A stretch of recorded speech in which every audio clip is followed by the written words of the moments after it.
Hi and welcome back to SaxTuition. My name's Jeremy and this is part one of a brand new free series called Tone Tips, where we look at techniques to get the best possible tone on the saxophone. So let's begin.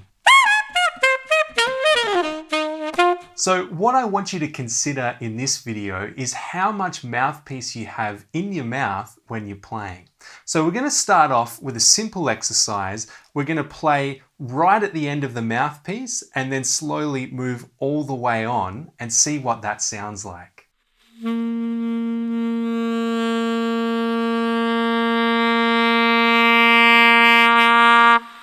So when we play right at the end of the mouthpiece, the sound is very soft, it's very thin and brittle, but then as we start to move further on, the sound starts to open up. Of course, if we go too far on and we have a lot of mouthpiece in our mouth, then the sound gets really, really loud and squawky and hard to control, and that's not what we want either.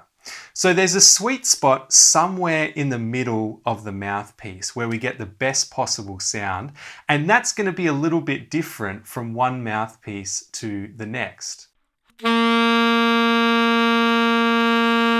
Now, what I want you to do at home is to try that exercise of playing right at the end of the mouthpiece and moving further on, and see if you can find the sweet spot on your mouthpiece. And then when you think you've found it, look in the mirror as you're playing and take a mental note of what that looks and feels like. Then at the start of every practice session or every time you go to play the saxophone, you're going to want to find that sweet spot on the mouthpiece again.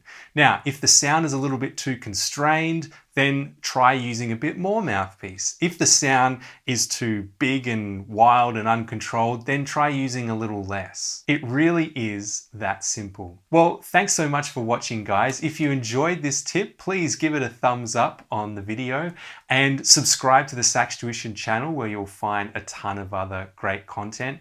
And if you're just starting the saxophone from scratch, check out the SaxTuition Beginner Series on the SaxTuition website. I've left a link to it below. There's an ebook, there's lesson videos, there's play-along tracks. It's a really great way to learn the saxophone from scratch from home. Well, thanks again, guys, and happy playing.